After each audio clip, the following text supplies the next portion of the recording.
Welcome, everybody, to another edition of For the Sake of Heaviness. My name is Butch Ballich. I'm always here with the First while, I don't even know if I know merciful what one. that word means. But I'm I just am trying to that sound word. smart. I hope it is, since now I am that word. So I am the erstwhile merciful Mike. All the English majors are going to be like bagging on me, man. I It's swear I'm okay. smarter than that. It's not for the sake of English. It's for the sake of Yeah, heaviness. for the Right. sake of grammar. Tonight on for the sake of grammar. Ladies and gentlemen, children of all ages, adults, teenagers, collegiates, whatever, metalheads, hard rockers, country and western fans. Who might like metal? Mike and I said we're going to try to keep some of these shorter, and I'm just like, That's out the window. Fuck it. anyway. If you caught the episode the other night, we went through and we ranked the songs on Dokken's Tooth and Nail. So tonight we'd like to bring you another episode of Rockin' with Dokken. Oh And shoot. tonight we want to talk about What are we gonna follow talk up about? Yeah, to Tooth and Nail, which was under called lock and Under Lock key. and Key, released in late 1985. And man, I don't know if I could, other than Kiss records at the time, I'm not sure if I can remember a time where if there was a more anticipated record on my list than Under Lock and Key. I was so into, Tooth and Nail kind of caught me by surprise. So Under Lock and Key was the first one I bought as a Dokken fanatic.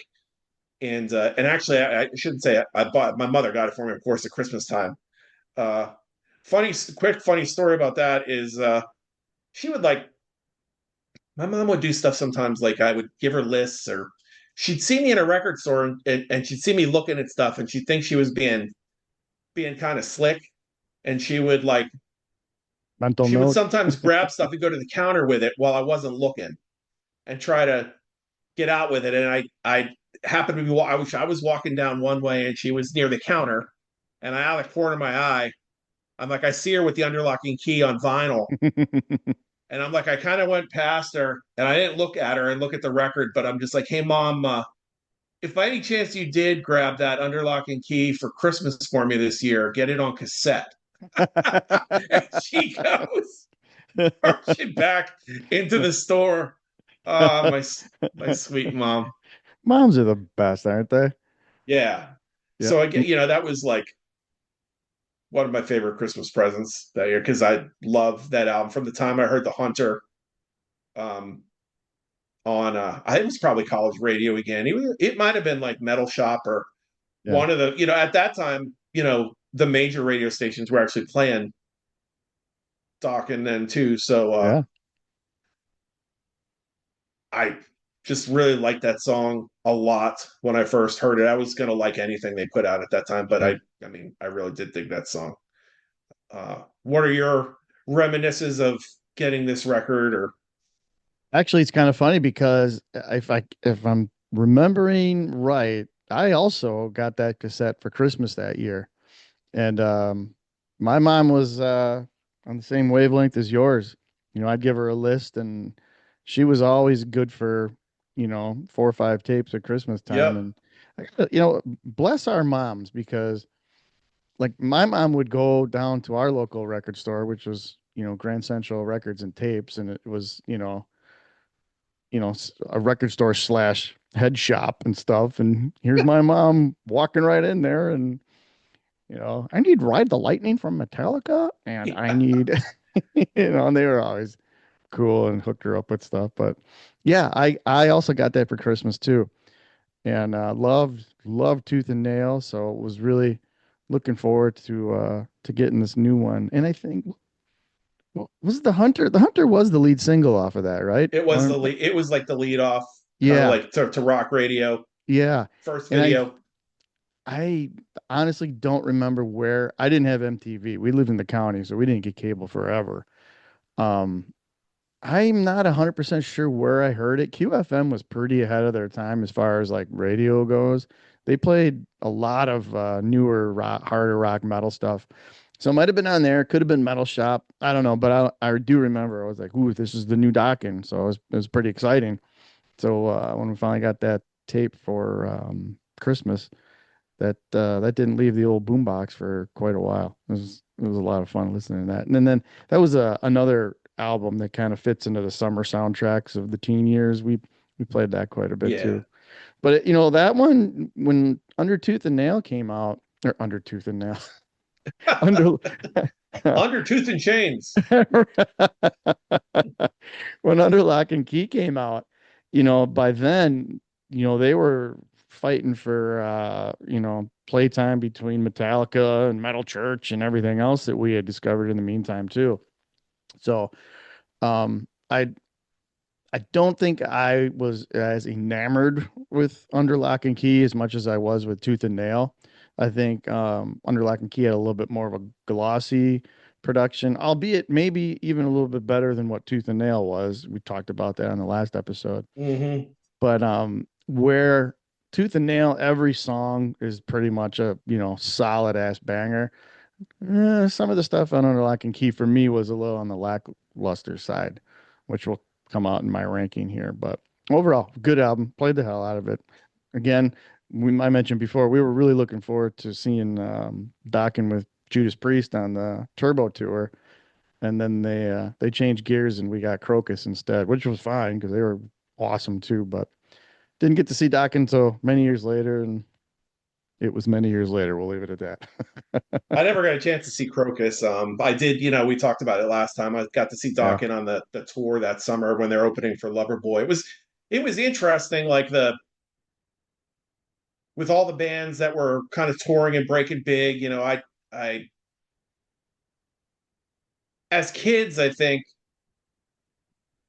kids at our age at the time, there's kind of like there's a certain segment of the music population that they find their band yeah, and they're reluctant to let them go. yeah, And whereas I was in, my friends and I were kind of like, we wanted to see them get huge. Like, I was like, this is the record. yeah. I got a feeling this record's going to push them over the top. And it did, like, it brought them like the closer to success. I think it was their, second gold record Yeah. in a row. And it didn't pump them up into headlining status, but it did get them like, they were on more tours, Priest and Yeah. Twisted Sister. It's funny, they kind of like land on these tours that didn't necessarily like always like fit them in a way. Like Loverboy, I mean, kinda, I Right. guess, but not at the same time. Loverboy was more of an AOR kind of Yeah. band, and That's Dokken an was odd still, pairing. Yeah. yeah. I mean, it doesn't seem as odd now, I guess, but at the time it seemed a little bit odd. And then you got Priest on Turbo, and which was a fairly big tour, but Priest started to decline a little bit. The Twisted Sisters tour was a bollocks. The Come Out and Play tour was just like a disaster.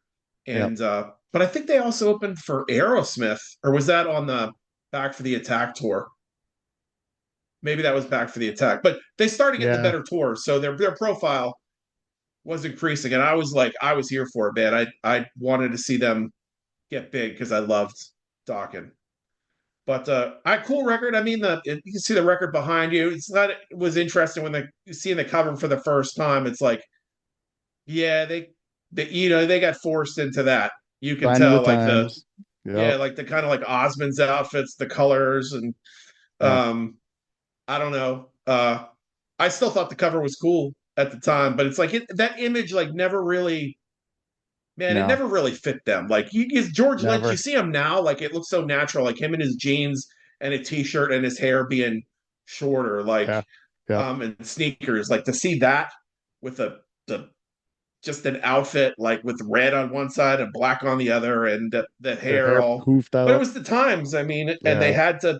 you had to play. I mean, if you didn't kind of partake in it, bands that had image problems, it just. I mean, we could talk about this in another episode.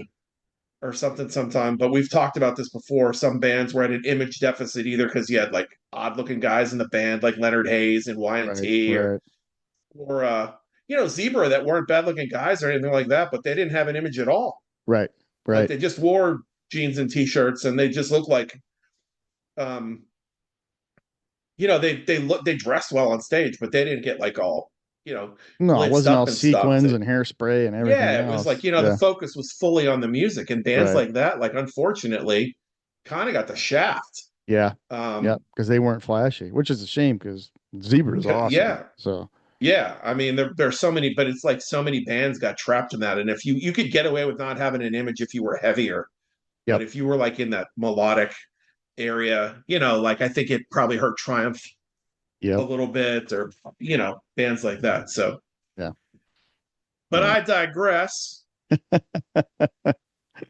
What we Sure. want to do is we're going to rank these songs on the record for you from number 10 going up to number one. I want to stress, at least like we always say, everyone likes different things.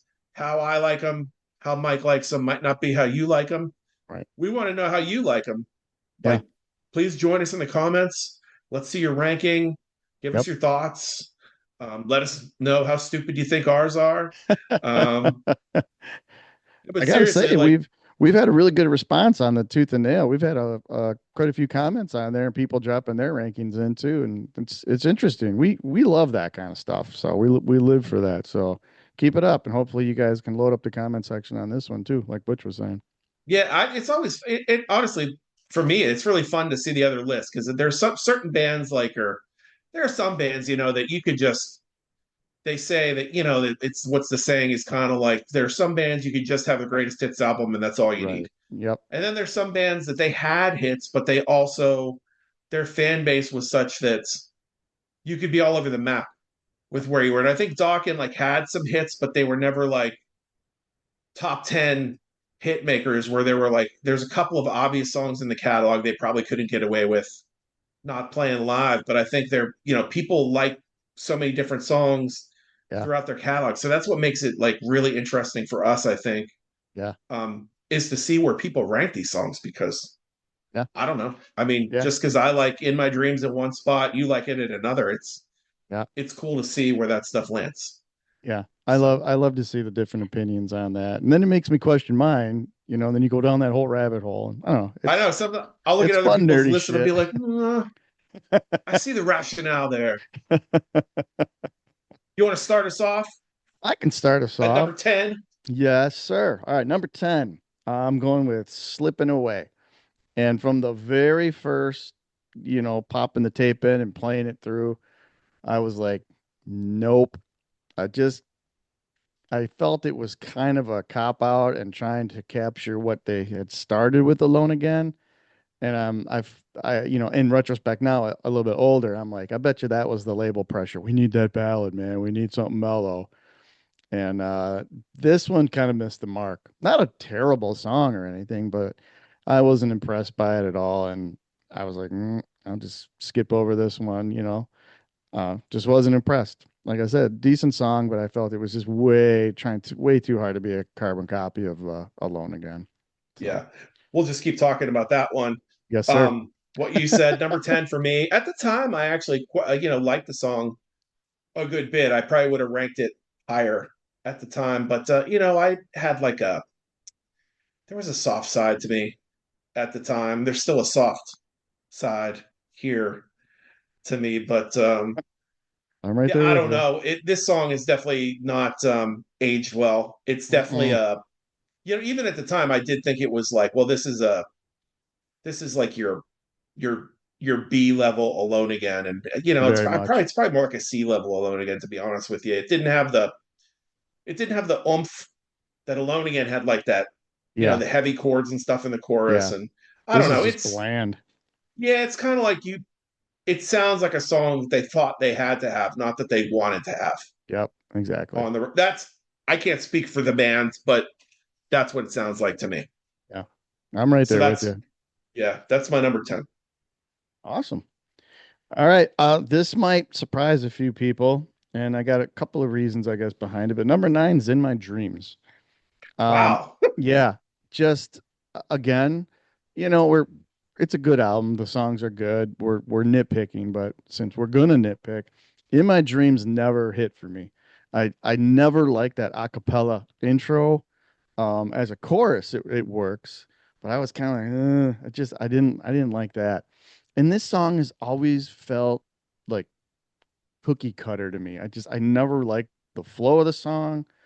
The solo is good. I definitely like, but there was just it just had a generic kind of flavor for me. But then again, by the time this album came out, there's a lot of other bands that were kind of in that style, so your palette got a lot wider, and you were listening to a couple of other different things Hmm. too that you might have liked. So this song in particular in that arena kind of fell short for me. And I know that this was a big one for a lot of people, and it got a shitload of airplay and MTV and everything else. But me personally, I just was never a fan. It did not hit me the way it hit a lot of other people, and I kind of felt it was almost like a throwaway. But hey, what do I Wow. know? What do I know? Yeah, see, this is why you play the game, man. Why you play the game. Number nine for me is "Don't Lie to Me." And it's not. I like every song on this record. Let me continue by saying that I do like Yeah, every song on the record. I don't really hate anything, or sure. it's not like "Slipping Away" is number 10. I don't skip it when I No, listen to the album, but yeah, it's just no, not. It is, but "Don't Lie to Me." I think is pretty good for what it is. I don't think it kind of misses the mark in some ways. Like I yeah, don't. It was them going into that more like it's got like a early 80s kind of AOR kind of feel to it instead of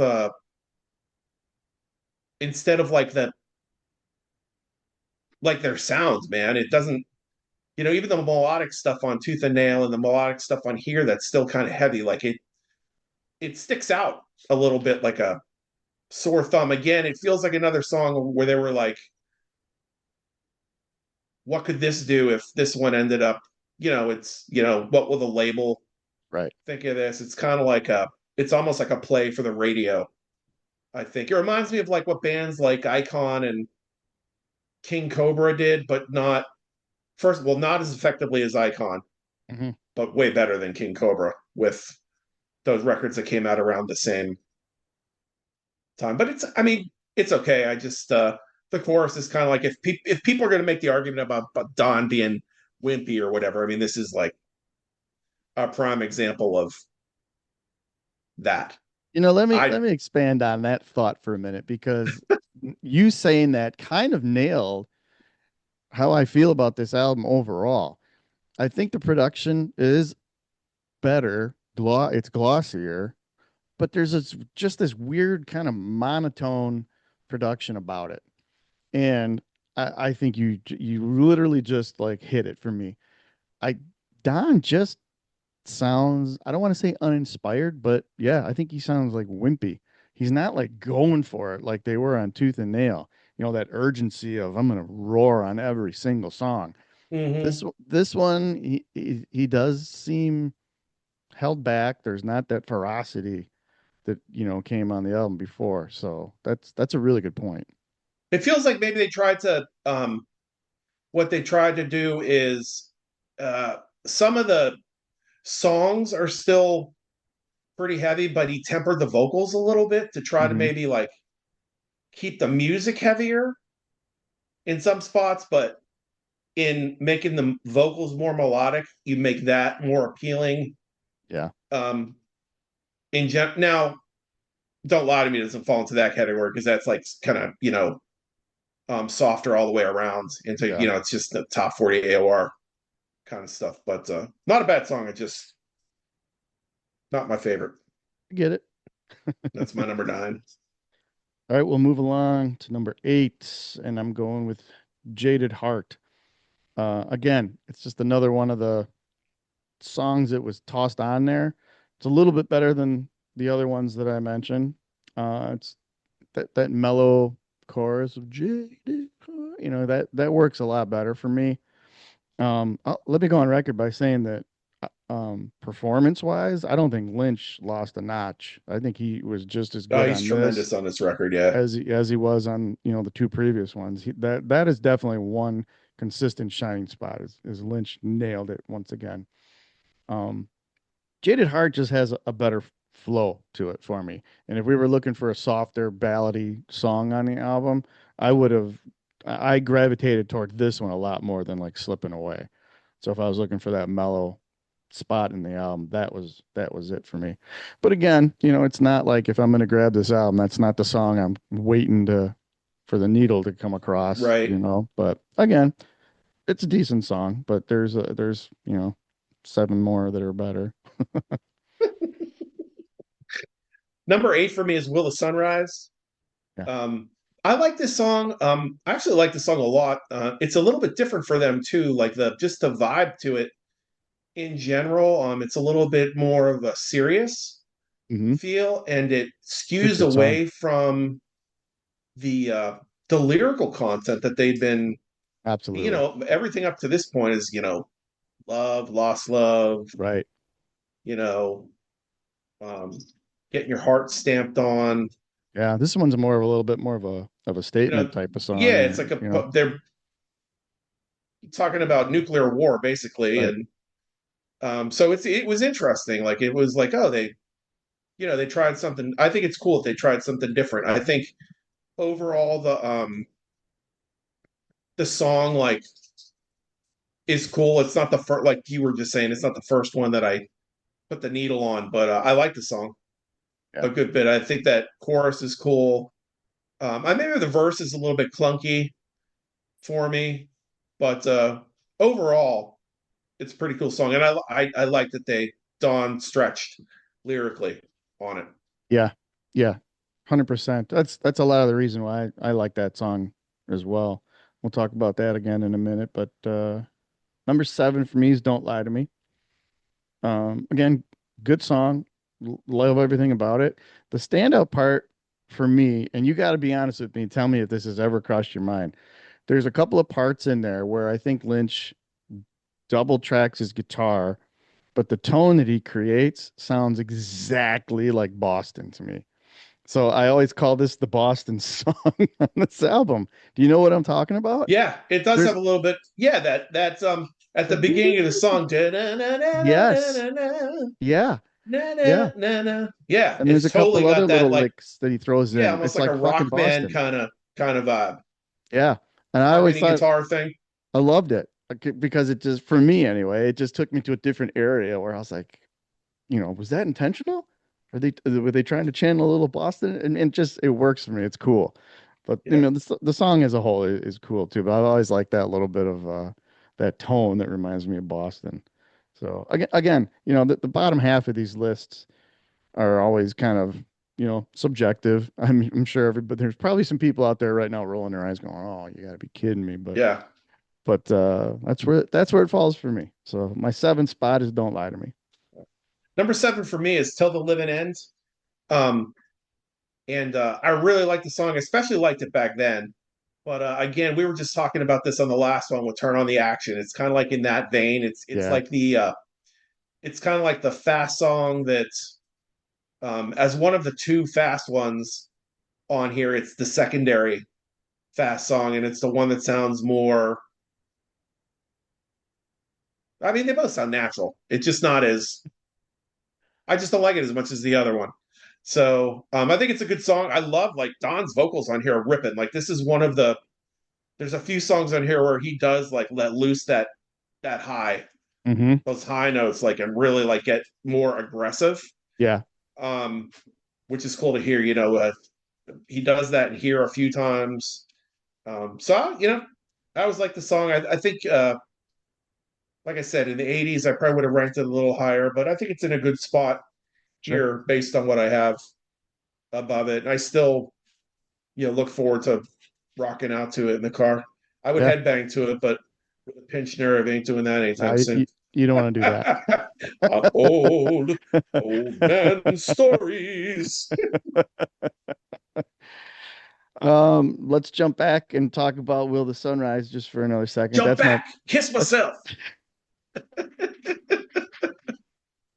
we should do the James Brown discography, man. Yeah, for the sake That's of funkiness. why not?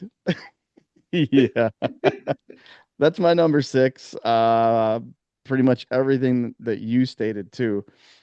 But this the same thing. It was a nice departure from all the typical lyrical content of the day, and it was kind of like, okay, well, the band's got a little bit of a moral or political compass, so they're willing to stray from the going out picking up chicks and partying and love, love, love and all that. So that was appealing, especially because with all the thrash stuff that you're listening to, which is always got that little bit of political charge to it, and Yeah, current events and things like that. So, but it was nice. I think it gave him a little bit more cred, to be honest with you.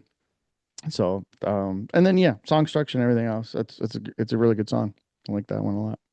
right on. Number six for me is Jaded Heart. Um,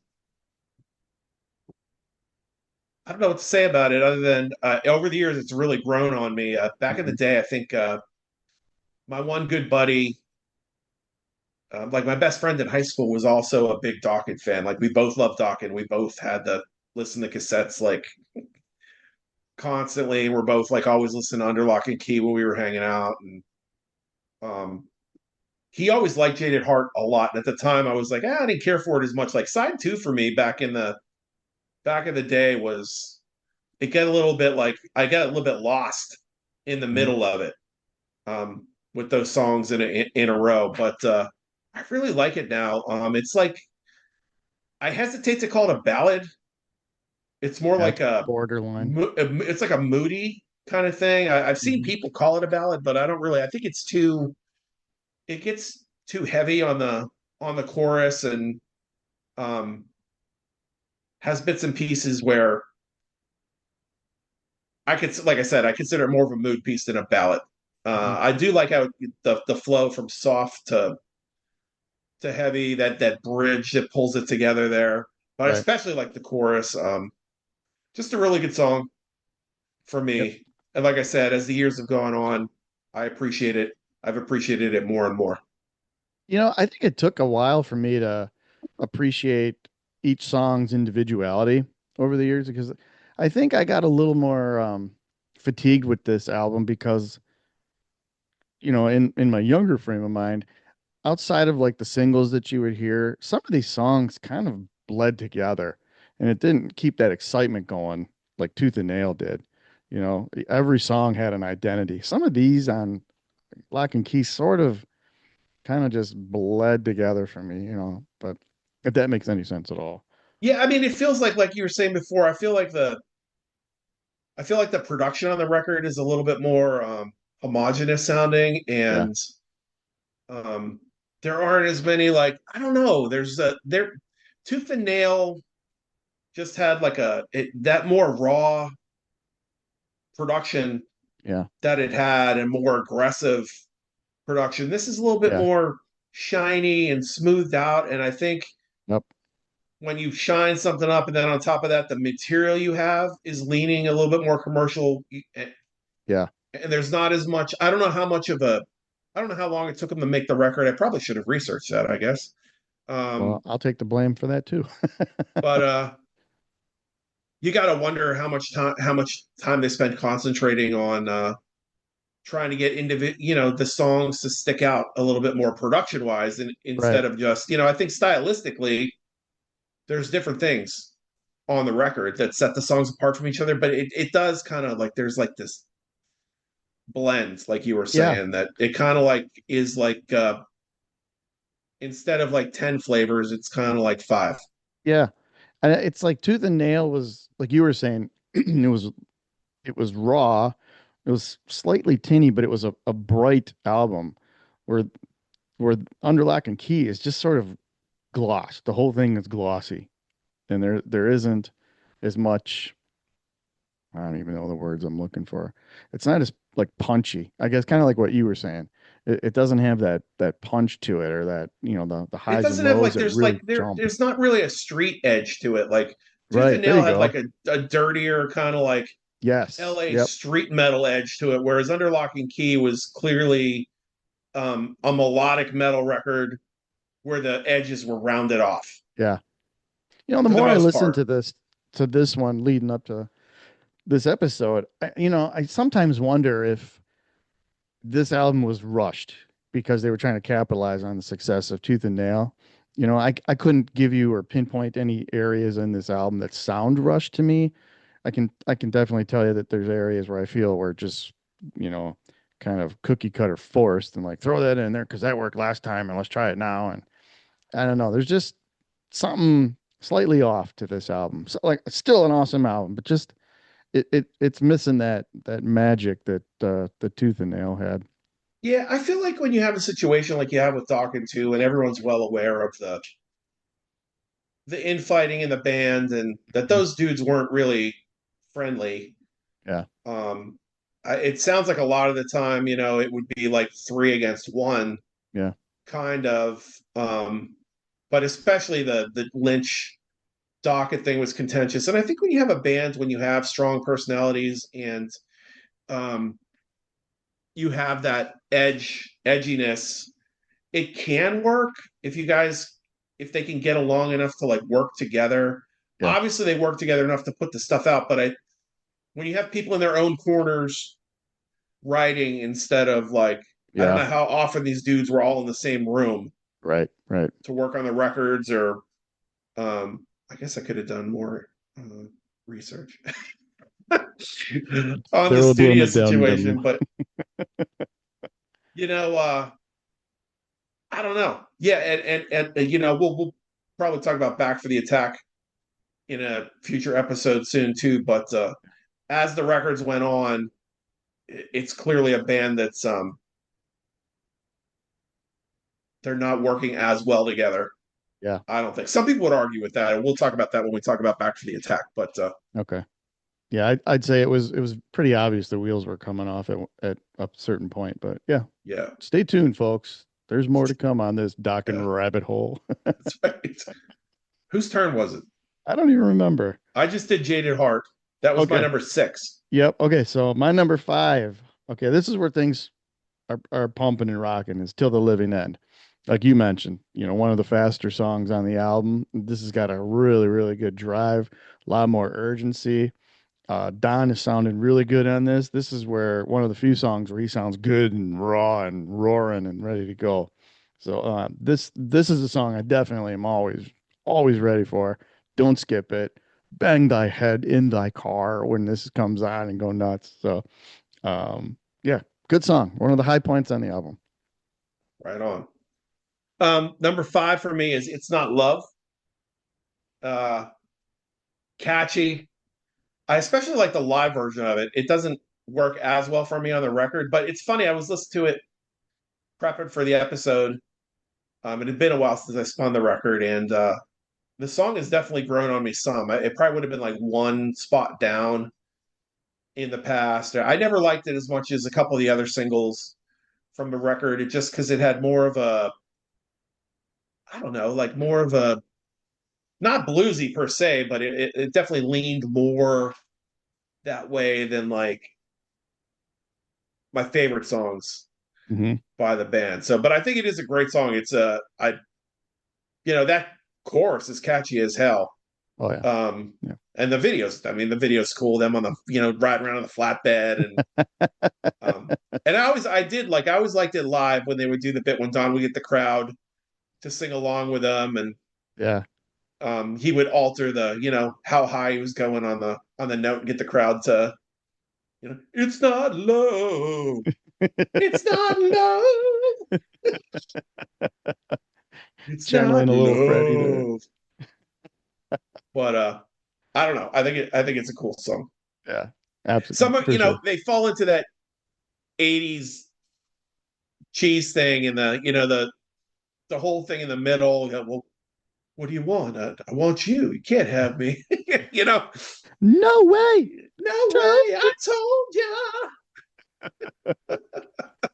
Yeah, that was kind of an 80s thing. There was that little spoken piece. That requisite you know uh talking in the middle of the song, David Lee Roth starting some of that Yeah. stuff, and then Reach down what are we between gonna do my here in this legs. part of the song? I know. Let's put a conversation in here that you're having with your paramour. Uh, so yeah, I still think it's a good rocket song though, man. That like these Yeah. my top five for me are all solid. Yep. Like love these songs. Yep. Same here. I think you and me are colliding together here with a bunch of them now. So I'll just jump to my number four, which is The Hunter.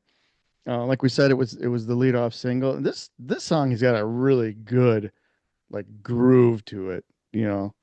And the chorus is good. The solo is amazing. I love the bridge, the time changes in that.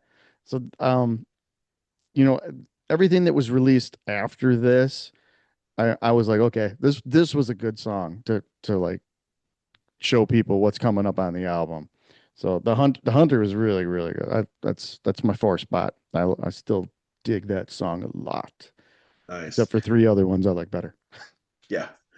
My my number four spot is also the Hunter. Yes. Um, I still love that song, and I loved it when it came out. I'm not sure. I'm not sure what if the hope of putting it out as the first single was that they thought it was going to catch and light up the charts, or if they wanted to put something out that was like a good idea of what was going to be on the record that wasn't too heavy but not too Yeah. commercial at Representation. the same time. It there's like it's missing like a. I don't mean this in a bad way. It just you listen to it now and you're thinking, oh, well, what are they really thinking putting that as the first single? Like I would have jumped right to. I probably would have put In My Dreams or It's Not Love out Hmm. as the first single. Like they're, I think, a little bit more uh songs that were more apt to hit the charts, Yeah. so to speak, to be bigger singles. But and I think like the popularity of the songs like bore that out a little. But I love the Hunter, man. Yeah. Man, that I like that verse. I love this vocal melody on it, and that bridge is great, and the the pre-chorus. Hmm. But yeah, just George's work, guitar work on it's great. Just great backing vocals. I mean, I don't know what else to say about it. It's just a great melodic hard rock song, and Yep. loved it then, still love it now. I'm with you. Number three, Unchain the Night. I as far as openers go, that's that's one's a good one. This is a fucking great opener. I love those weird effects on those chords as it kind of swells in, that ding, ding, Mm-hmm. ding, and then it kicks in, and it really for this album, once you got to know and love it, I think this is a perfect setting starter for this album. It sets the vibe for the whole thing, which is completely different from things that they had done before. But it's a good mood setter. You settle in and you're ready to go on this one. Great chorus. I think Don sounds. This is one of the best vocal performances I think on the album. For sure. He sounds super strong on this one, whereas we were talking he's a little on the lighter side, here and there, except for a couple other ones I have coming up. But yeah, Unchained the Night, fantastic. And didn't you didn't you say you saw them and they opened with this and you were like, what? Yeah, I was like, dude, seriously? I'm like, you're opening with because it's not like I was as a kid, like you expected to see Coming a out fast like song, and all guns I blazing, man. Yeah. yeah, I'd see bands sometimes, and there were a couple that always stood out to me. This tour, them opening with Unchained the Night, and then I didn't see the tour. I didn't see it, but obviously I bought the live record, the Priest live, when with them opening with Out in the Out in the Cold, cold. Yeah. Yeah. and then when I saw Great White opening up for Whitesnake, and they opened with Shot in the Dark, and I'm like, what the like? Crazy. What are you doing, man? Like these are like they're not really like. I always thought you opened with a banger, Yeah. like Burn It Down, you know, Yep. Yeah. light That the seemed to place be a up. weird, that was like a weird trend there for a while where bands were opening with like really mellow stuff, you know? I think Priest, even on the Defenders tour, not for the whole thing, I know for like one or two shows, they open with When the Night Comes Down. And I was like, wow, that's crazy. And then yeah, on Didn't the they open cold. with Love Bites on a lot of that tour? Or Yes, am I they did. wrong? No, actually, yeah, no, no, they did. They did. But if you go back and you check like set lists and stuff, and even people will talk that they saw them and they open with When the Night Comes Down. I was like, That's what? weird. Yeah, it's a crazy song to do that. Well, okay, I'm gonna go down a priest hole, and we're talking about Dokken, so I shall I shall put myself in my place. Where are we at? Number three? Yeah, yeah, Number you're at three number. for me. Yep, number three for me is Lightning Strikes Again. Um, Yes, Killer song, like ripping, fast song. That main riff in there at the beginning is just like yeah, perfect. This is the yep. song I thought they should have been opening with. Without a well, You know, if you're not conniving. going to open with, if you're not going to open with Tooth and Nail, if you're going to open with something from the new record, Yep, it's like I figured for sure they're going to open with this song. yeah, Um, Killer jam, like yeah. just great all around. Don sounds amazing on it. Like his the high notes in it are Oh my killer, and God. it's one of them. It's definitely one of the more aggressive things they ever did, and Yeah. just a great like Yep. that Yep. main riff. I love it. Dun, dun, dun, dun, Mm, dun, mm. dun, dun, dun, dun, dun, dun. The lights go down. Yep. That would have been a perfect opener. But I again, mean, they did play it live though, so yeah. um, great song, man. What a great song. I love this song. Yep. Okay, number two, It's Not Love. What else was there to say that you didn't already say? I mean, the video has them playing on a flatbed semi truck, man. Come on. How badass is that? But yeah, again, speaking of riffs, great riffs on this. And I don't know if this particular song was tweaked or whatever, but I think Lynch sounds the best on this song on the whole album.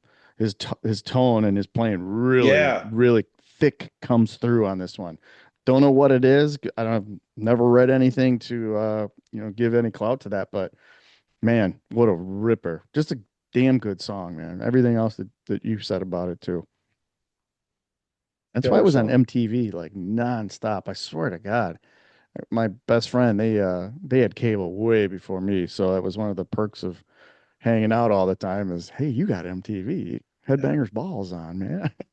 It was so interesting the phenomena of songs that did really well on like dial what was it what was the dial was it dial MTV Oh, yeah, yeah, yeah, where they would do the top 10 or people calling the in or yeah whatever. that countdown you'd call Yeah, in and so there were songs that like did way better there like the classic example is Home Sweet Home right. didn't chart that well I think it was made into the 80s but it was like number one for the longest Oh, time on MTV, and it like they had to make a rule after that that they had to change the rule that you could only be number one for so long because it yeah, was constantly same with some of these Dokken songs. Like they didn't perform as well on the charts as you'd see it on MTV, and you'd think, oh, yeah, these guys are huge, and the songs didn't do as well at radio, yeah, getting across to people. And I mean, I'm shocked that this song wasn't bigger than it is. right. Yeah.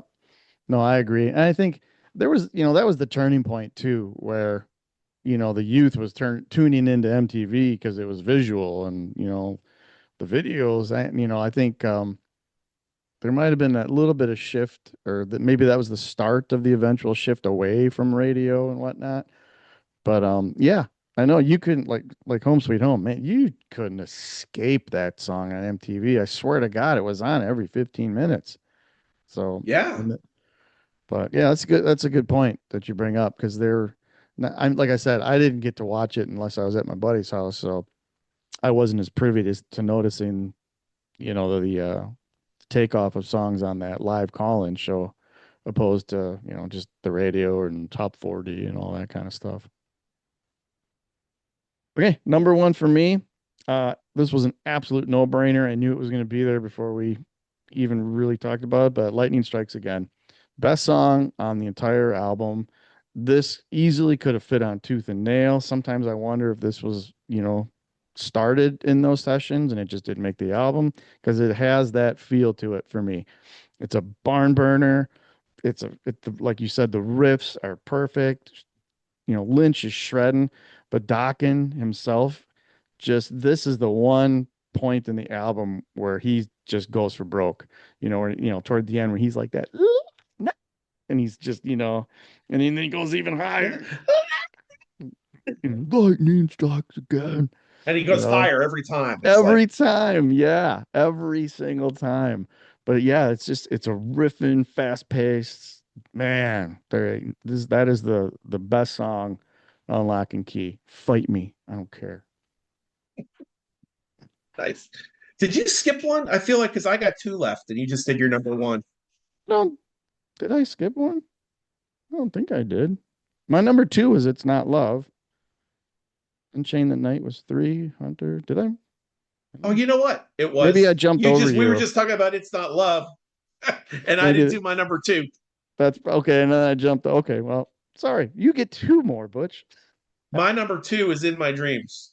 Okay. Um, which I love this song from the first time I heard it. Man, I love the I don't know what I don't love about it. I'm not as I guess I'm not as enamored with the I'm not always big on like the false not falsetto, the acapella at Yeah. the beginning of songs, but I just that I love that main riff and I really love the bridge part of the song where he's, what can I say or Oh, do with the I love yeah. that guitar part underneath the Yeah.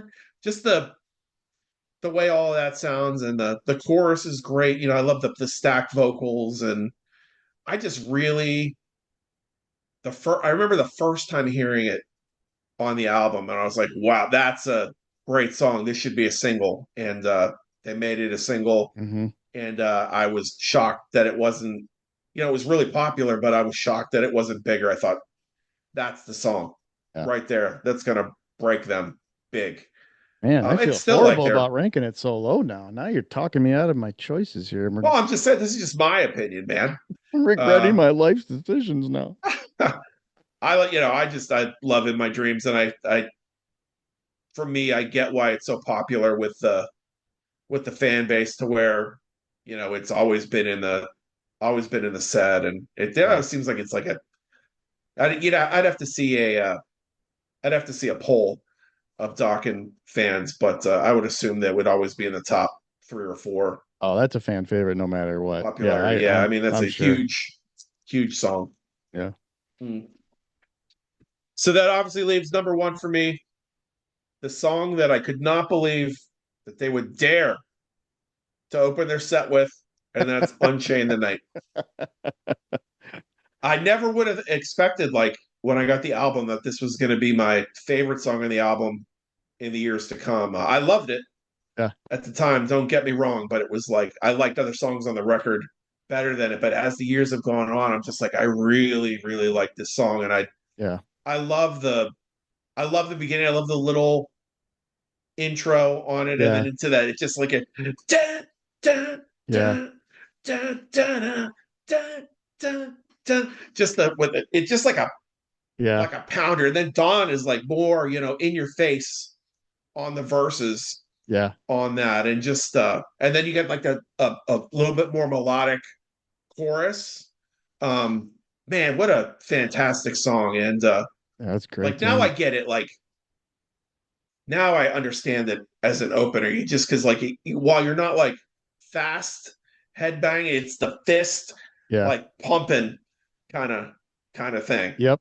Yep. that gets you going. I still Yeah. wouldn't necessarily open with it, but man, it's just a great song Yeah. all No, around. it is. It I is love everything good. about it. All right. Well, good list. I'm gonna have to like listen to this again, and especially in my dreams, because now I'm like, what am I missing here? But I probably won't change my mind because it's just been one of them sticking points for me with this album forever. I was always kind of like, it's a good song. I like a lot of the parts to it, but I don't know. It is what it is, man. Rate the So, album out of 10. ooh, shit. Out of 10,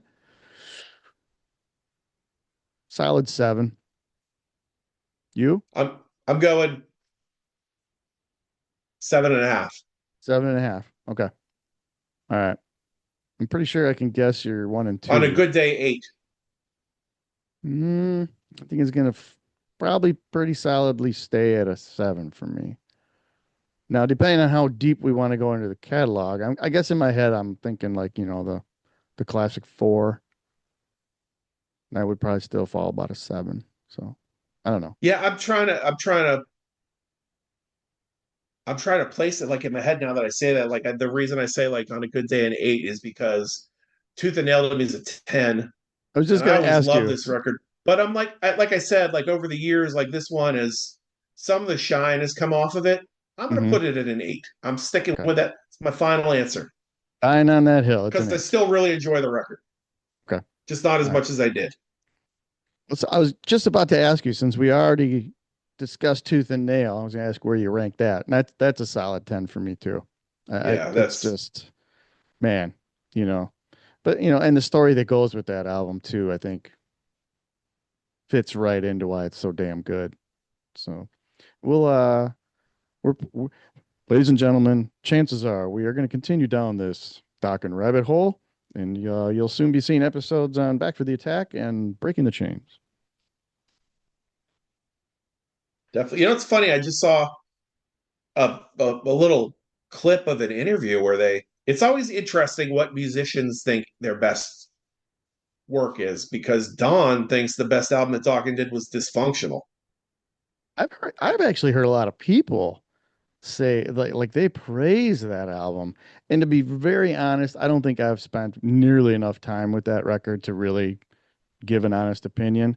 But things that I read and when Dokken comes up, man, that album's always tossed into conversation about how good it is. So I don't know. What Yeah, do you think? maybe we'll do an episode about Dysfunctional someday. All right. Uh, God, I'd like Are to revisit it. We'll are definitely put it on the list. you on the fence with that one? Kind of like it has its moments, kind of Well, it's thing, like or I really liked it when it came out because as a Dokken fan, I was like excited they were getting back together to do something, right, and then right. they threw a bunch of stuff in that I was like, that's not necessarily what I want from Dokken. Like I appreciate that they have Beatles influences and Mm-hmm. classic rock, psychedelic influences and stuff, but I don't necessarily want that from a Dokken record. Right. Like Yeah. what I want to rock. I want from a Dokken record is Tooth and Nail. The records I like the most in their career are the ones that like the later records. I like all their albums except for Shadow Life. Mm-hmm. Um I like bits and pieces, I like all their records, some more than others. But the ones that always like I really like the last one, you know. Uh a good especially I liked on the last one that Don used what voice he had Mm-hmm. to good effect rather than really trying to like push Yeah.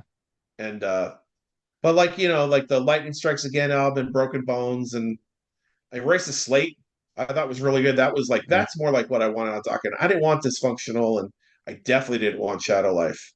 No, But I I think need to revisit Dysfunctional because I need to. I think it's one of those records you kind of got to give more of a chance to it. I'm not saying I didn't. I listened to it a lot when it mhm. came out, but it just never. I haven't Staying power wasn't revisited it there. since. Right. Yeah, there's a lot of albums. Well, we've talked about this too, where when it comes out, it's like in constant rotation, but the replay value of it decreases as time goes on. You just don't reach for that one. And then the ones that you really enjoy, those float to the surface and you're just all over those again. So I get it. Yeah, I get it. All right. Well, there you have it, folks. And like Butch was saying earlier, please put your list in the comments. We love that stuff. See where you rank all the songs on Under Lock and Key. yeah. If you like what you're seeing here, like and subscribe, please. Tell your friends about us. Tell your friends about us. Tell Oh, your I had friends about us. I had one thing I wanted to ask you. Speaking of Don Dokken, and I know you've seen this too, and I every time I come across it, I have to watch it because it's so funny. But that interview where they were asking him because Don was working with Saint Vitus. You ever see that interview? I don't know that I did. Oh my God, I'm gonna have to send it to you. Those of you that are out there and you know it, they were interviewing him because he was working with Saint Vitus on their new album. They're saying, "Oh, bring in Don Dokken and help The produce it." COD record, right? I think it was COD. Yeah. Yeah.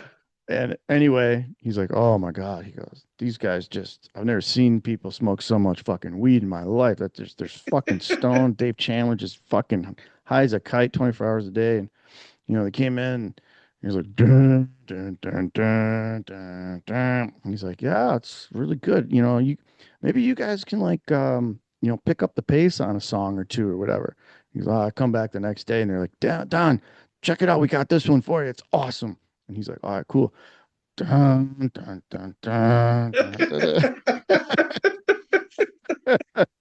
And he's like, "These guys are so out of their minds." Dude, it's hilarious. I can't believe you've never seen that interview. It's I've kind of, never seen. I got to see that. You have to oh send my that to God, it's me. legendary. Absolutely. Yeah, I will. As soon as we log off, I'm gonna find that and send you the link to that because it's fucking great. All right. Anyway, That's thanks for tremendous. tuning in once again. Yeah, like and subscribe. Tell your friends about us. Hit that notification button, all that good shit. And Butch and I will see you again on the next episode of For the sake Like of Oh, heaviness. Heaviness. Rockin' with Dokken. We're talking.